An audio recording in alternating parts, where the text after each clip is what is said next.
సైన్యం ఆపరేషన్ సింధూర్ పేరిట పాక్ పీఓకేలోని కీలక ఉగ్ర స్థావరాలపై దాడులు జరిపింది.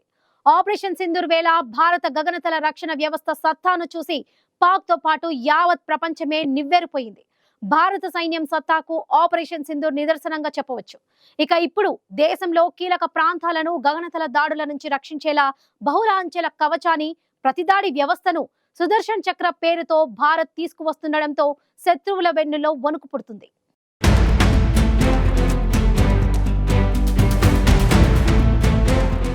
పహల్గామ్ ఉగ్రదాడికి ప్రతీకారంగా ఆపరేషన్ సింధూర్ పేరిట భారత సైన్యం పాక్ పీఓకేలోని కీలక ఉగ్ర స్థావరాలపై దాడులు జరిపింది. భారత సైన్యం చేపట్టిన ఆపరేషన్ సింధూర్ దెబ్బకు పాక్కు తీవ్ర నష్టం జరిగింది.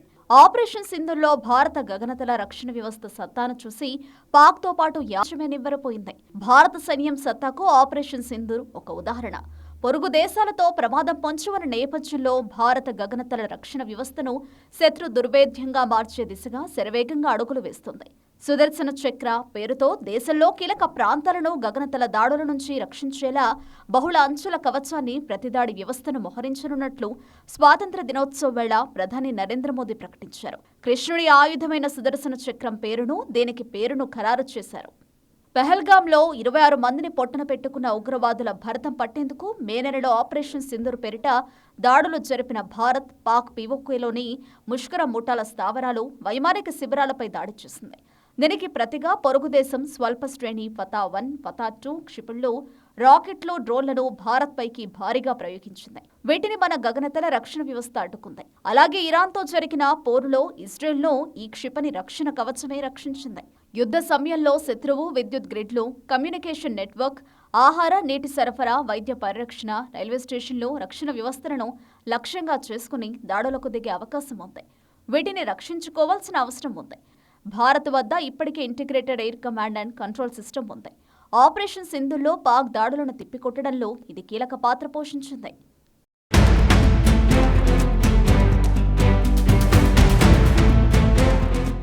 Integrated air command and control system పూర్తిగా ఆటోమేటెడ్ రియల్ టైమ్ గగనతల రక్షణ ఆదేశిక వ్యవస్థ.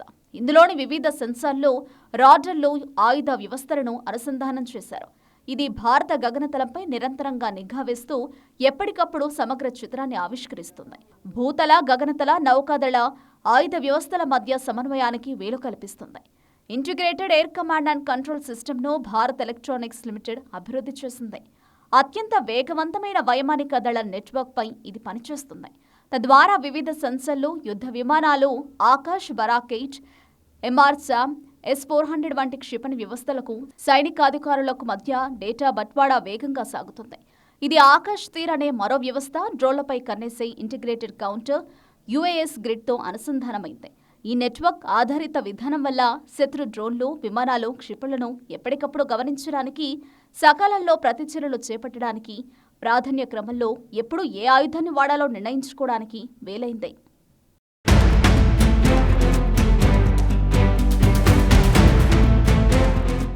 ఇటీవల ప్రధాని మోదీ ప్రకటించిన సుదర్శన్ చక్రాలో భాగంగా IACCSను మరింత బలోపేతం చేసి దానికి ప్రతిదాడి సామర్థ్యాన్ని జోడించే అవకాశం ఉందని నిపుణులు చెబుతున్నారు.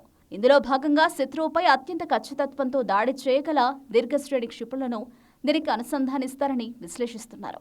దీనివల్ల ఆత్మరక్షణతో పాటు ఎదురుదాడికి వీలు కల్పించే ఒక శక్తివంతమైన నెట్వర్క్ సిద్ధమవుతుంది.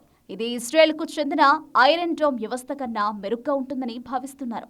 2035 నాటికి సుదర్శన్ చక్ర సిద్ధమవుతుంది. ఇది దేశంలోని వ్యూహాత్మక, పౌర మౌలిక వస్తువులను శత్రు గగనతల దాడుల నుంచి రక్షిస్తుంది. ఈ కవచాన్ని విస్తరిస్తూ పోతామని, పౌరులందరూ సురక్షితంగా ఉండేలా చూస్తామని ప్రధాని మోదీ తెలిపారు. భారత్కు వ్యతిరేకంగా ఎలాంటి పరిజ్ఞానాన్ని ఉపయోగించినా మన సాంకేతికత ముందు అది దిగదుడుపు అవుతుందని మోదీ స్పష్టం చేశారు. సైబర్ యుద్ధాన్ని తిప్పికొట్టే సామర్థ్యం కూడా ఈ వ్యవస్థలో ఉంటుందని మోదీ చెప్తున్నారు. సుదర్శన్ చక్ర ప్రాజెక్టును స్వదేశీ పరిజ్ఞానంతోనే భారత్ చేపడుతుంది. రక్షణ పరిశోధన, అభివృద్ధి సంస్థ, ప్రైవేట్ సంస్థలు, సైన్యం మధ్య భాగస్వామ్యంతో పట్టాలెక్కుతుంది. DRDO ఇప్పటికే విస్తృత స్థాయి గగనతల రక్షణ వ్యవస్థ కోసం ప్రాజెక్టు కుశను చేపట్టింది.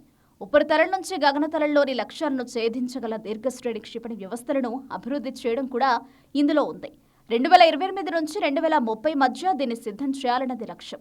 150, 250, 400 కిలోమీటర్ల దూరంలో శత్రు క్షిపణులు, యుద్ధ విమానాలను ఈ వ్యవస్థ ధ్వంసం చేస్తుంది. కొత్తగా రాకెట్ ఫోర్స్ సృష్టిస్తామని పాకిస్తాన్ ప్రకటించిన 24 గంటల్లోనే భారత్ సుదర్శన్ చక్రను తీసుకొస్తున్నట్లు ప్రకటించింది.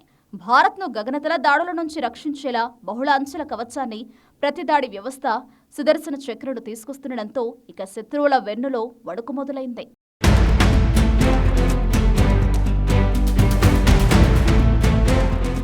భారత్ తీసుకువస్తున్న సుదర్శన్ చక్ర దేశానికి ఒక రక్షణ కవచంగా ఉపయోగపడనుంది. దేశంలోని వ్యూహాత్మక పౌర మౌలిక వసతులను శత్రు గగనతల దాడుల నుంచి రక్షించడంతో పాటు సైబర్ దాడులను సైతం సమర్థంగా తిప్పికొట్టే సామర్థ్యం సుదర్శన్ చక్రకుంది. సుదర్శన్ చక్ర అందుబాటులోకి వచ్చాక ఇక శత్రు దేశాల ఆటలు భారత్ ముందు ఏమాత్రం సాగవు.